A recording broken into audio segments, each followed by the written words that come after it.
Ganun ba? Lahat ng tinatalo? Okay lang yun. Ginawa naman natin ang lahat eh. Hindi ako makapaniwalang natalo rin si Eugene. Mabuti na lang at hindi ako sumama sa inyo. Ganon din naman yun eh.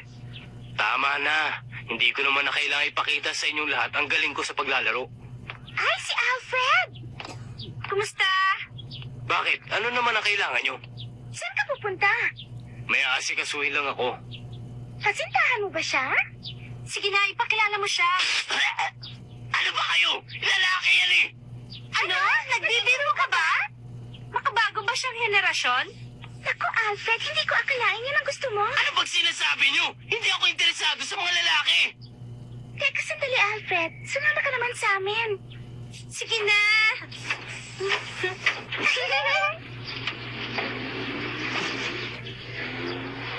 Huwag kang magalit ha. Hindi naman ako galit eh. Marami ka palang tagahanga. Simula nang pumasok ko na high school, kinailangan ko makisama sa kanila. Ginawa ko ng lahat para makapasa sa entrance exam. Hindi ako makapaniwala ah. Totoong seryoso ka na sa pag-aaral mo ngayon ah. Talagang ganun na nga.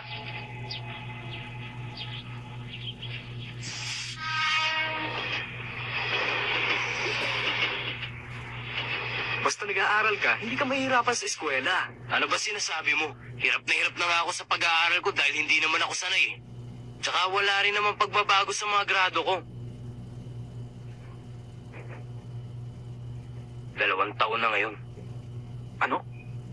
2 taon ko nang hindi nakikita si Eugene. Ganoong katagal na ba? Nababalitaan kita sa mga kaibigan mo at sa mga kamag-anak kaya hindi ko naisip na nawala ka na matagal. Napakatagal na pala nun. Okay lang yun. Wala naman nagbago kay Eugene. Dennis, hindi ba siya uwi dito sa atin? Sabi niya, may dadaanan pa daw siya. At saka, sinabi din niya kay Jenny na maghintay ng 3 taon dahil may aasikasuhin pa siya bago siya bumalik dito. Si Eugene talaga. Tumawad pa ng 3 taon. Natalo na siya kaya wala nang dahilan para magtagal pa siya. Tsaka magiging masaya si Jenny pag nagkataon.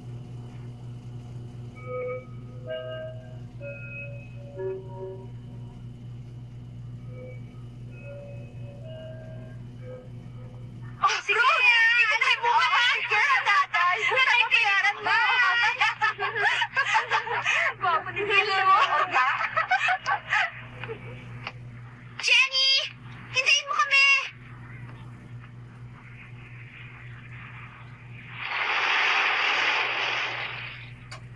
Teka, bakit hindi tayo pumunta sa mall ngayon? Pasensya na kayo, pero may plano ako ngayon. Talaga? Ibig mo sabihin, isang date? Natagpuan mo na ba ang sweetheart mo? Maganda sana yon pero... Pero syempre, hindi pa. Alam mo namang hindi ganong klase si Jenny, no? Siya yung tipo na pakipo. Malay mo, maaari rin siyang umibig sa ibang lalaki.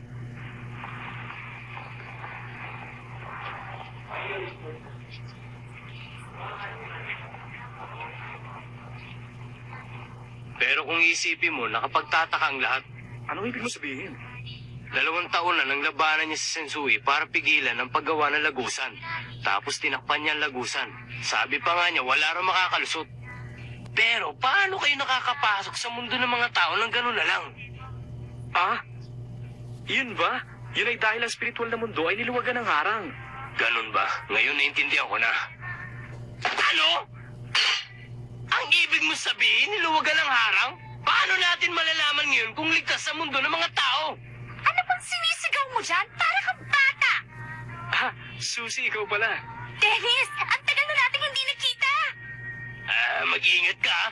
Baka may panganib na naghihintay sa atin sa tabi-tabi. Ano bang problema mo, Alfred? Huwag kang magalala, Alfred.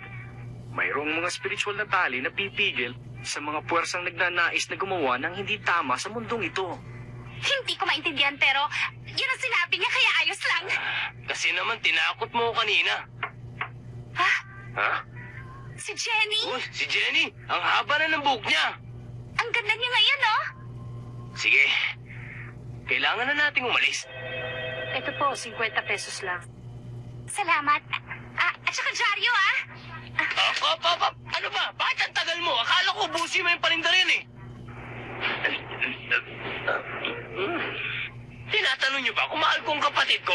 Siyempre naman! Inaalagaan niya ako eh. Teka, hindi ka ba kakain? Ikaw, kung ayaw mo, ako na lang kakain itong lahat. Nakakailang ka talaga. Pwede bang tumahimik ka na lang? Mukhang masamang balita to. Ano yun? Susi, ano bang bagong balita dyan sa dyaryo na binabasa mo? Teka, di ba si Vincent ito? Ano? Si Vincent nga to. Pero di ba nasa mundo siya ng mga spirito? Nagpapatrolya si Vincent sa mundong ito. Para matiyak niya na walang gumagala na may balak na hindi maganda sa mundong ito ng mga tao. Mabuti na yung naninigurado, di ba?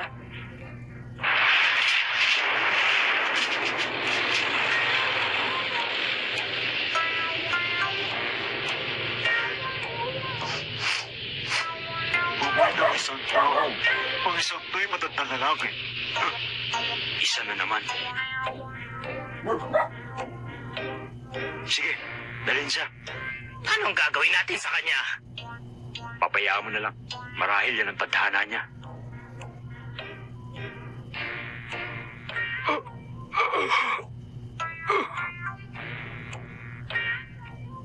Ngayon, tanda, dadaling ka na namin sa mundong pinanggalingan mo. Pero kapag tuluyan ka ng nagising, makakalimutan mo ang lahat-lahat na nangyari dito sa mundong ito. Maliwanag ba? Ayon kay Enki, ang kampiyon sa mundo ng mga spirito, gusto niyang ipatupad ang pagtulong at pagbalik sa mga tao na nawala sa mundo ng mga spirito. Sa ganitong dahilan, isang patrol group ang binuo at ang mga semifinalist sa paligsahan ang mga namumuno.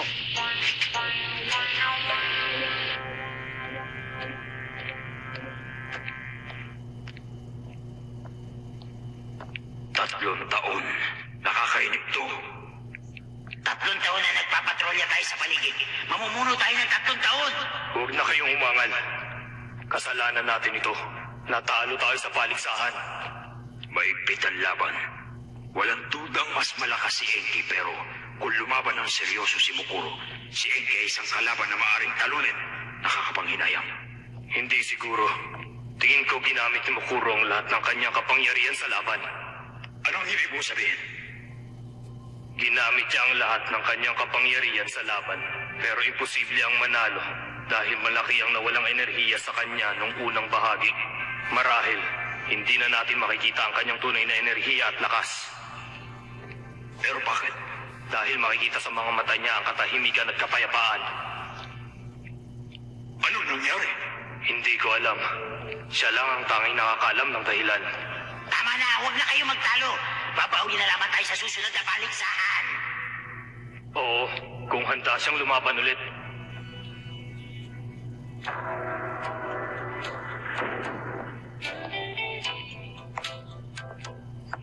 Kumusta ang patrolya niyo? Walang kwenta. Kung gusto mo, pwede kang bumalik sa mundo ng mga tao. Nasa sa akin na lang yun.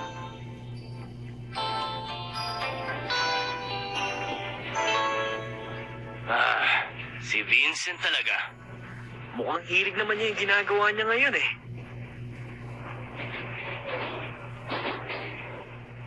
Siya nga pala, ano ba kailangan sa atin ni Boss Jeremiah?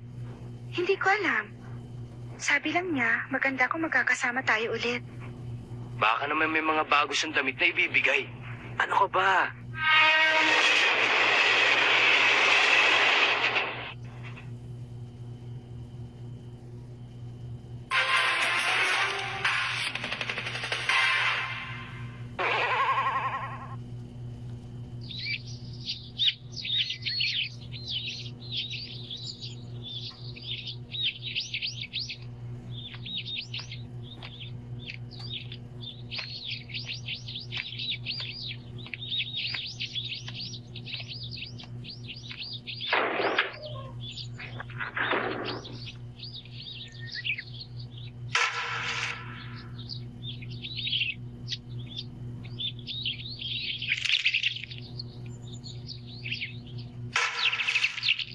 Tahimik sa lugar na to?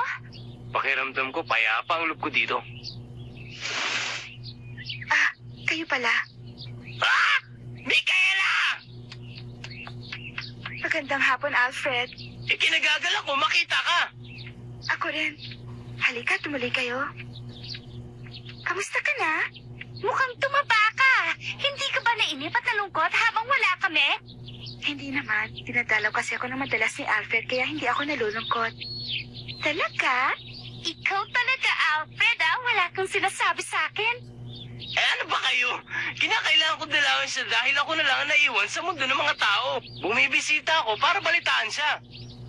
Micaela, nasaan si Jeremiah? Nandito siya. Nandito na kayo. Ganun pala. Hindi pa pala siya bumabalik. Pero anong ginagawa niya doon? Hindi ko alam, Master Jeremiah. Talagang puro laban lang ang alam niya. Wala nang ibang importante para sa kanya eh. Ha? Ha?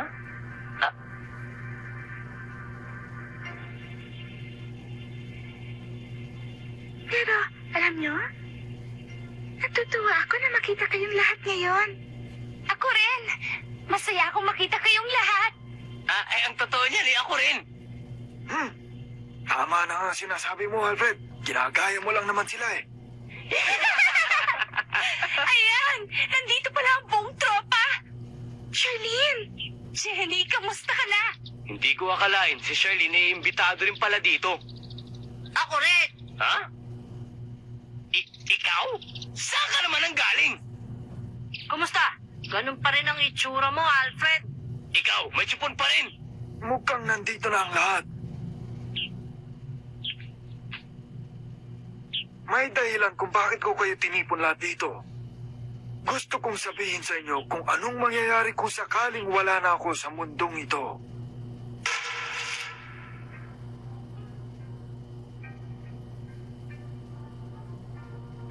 Bakit yung papag-uusapan natin? Nandito tayo para magsaya. May nararamdaman ka na ba? Jeremiah? Ayoko ng ganyang usapan. Di bale, makinig na lang kayo.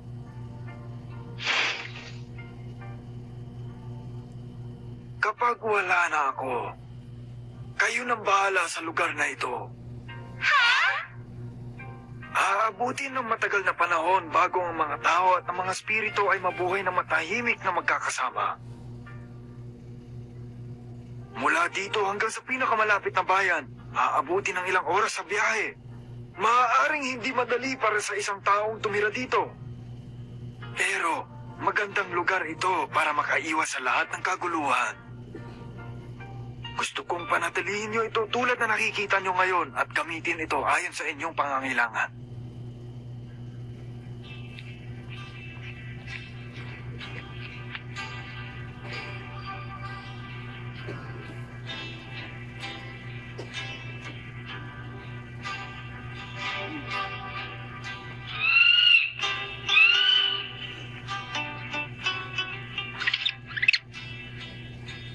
Mukhang imposible na taparin ang gusto niya. Gusto niyang panatilihin ang ganda ng lugar. Sigurado kong ang lugar na ito ay hindi madaling ayusin. May oras pa. Mamasyal muna tayo bago umuwi. Maganda yun ah. Micaela, sumama ka sa amin ah. Sige. Paano kung mas mauna pa tayo kaysa kay Master Jeremiah? Imposible yun, oh! Ano yun, Alfred? Kami ni Eugene ay nagtagal din sa lugar ni Master Jeremiah. Marami na rin kami pinagdaanan ni Eugene. Maraming paghihirap at mga laban. Alam mo, hindi ko talaga inaasahan. Naaabot sa ganito ang lahat na si Eugene ay may ibang dugo pala sa katawan niya. Pakiramdam ko, ang lahat ay katumbas ang pag-akit namin sa hagdan na ito. Alam mo, Dennis, hindi ko na nga namalayan ang lahat sa sobrang bilis ng pangyayari. Hindi ba nakakagulat na nandirito pa rin tayo buhay at nag-uusap?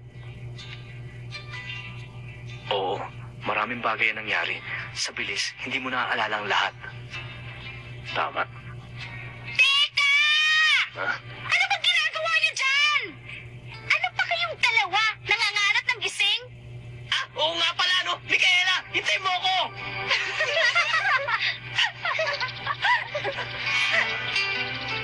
Nakakatuwa siya talaga. Oo.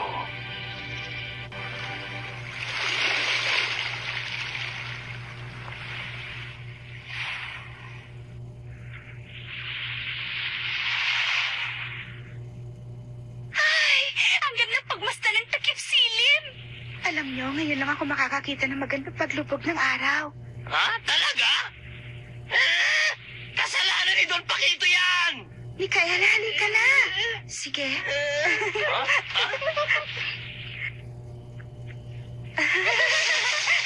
Sasama din ako, saan ka na? Sige! Sasama ako sa kanila sa paglalakad! Ang sarap ng pakiramdam. Ha? Ang ganda ng paglubog ng araw. Ang ganda rin ng hapon. Ang araw at ang dagat ay pulang-pula. Mas gusto ko ang dagat sa hapon. Paligurin tayo dito. Sige. Michaela! Pumunta ka dito madali at tingnan mo tong nahuli ko! Namulot ako ng kabibi para sa'yo. Ah, ang gaganda nila.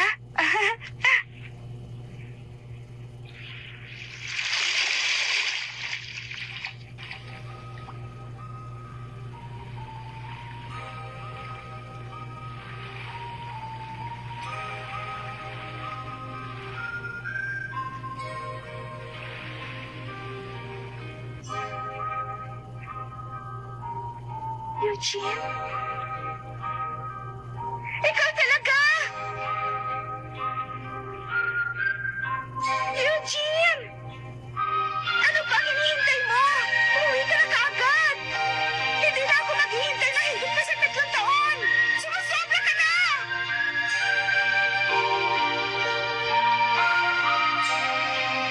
Kawawa naman siya.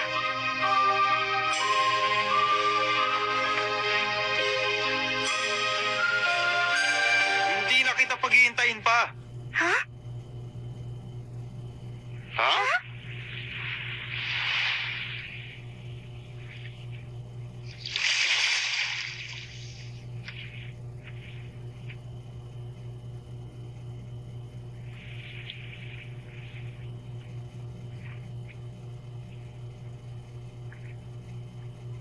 Kamusta?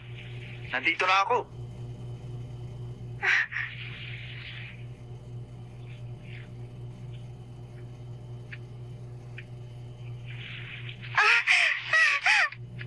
Eugene!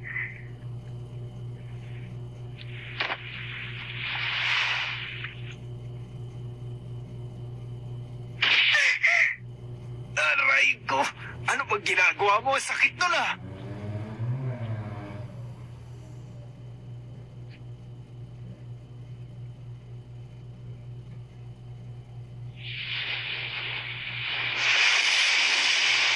Wow!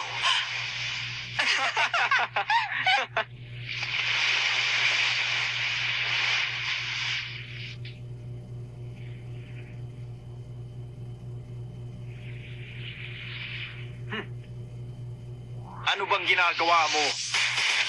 Halika rito! Hindi pa ako tapos sa'yo! Teka! Ganun ha? Oh, ito! Oh! Yan! Hey! Ito sa'yo! Tayo na? Nagipang ka pa! Akala ko ba ikaw magiging pinuno sa mundo ng mga spirito? Siyempre! Balang araw! Umpisa na natin ang pagsubok.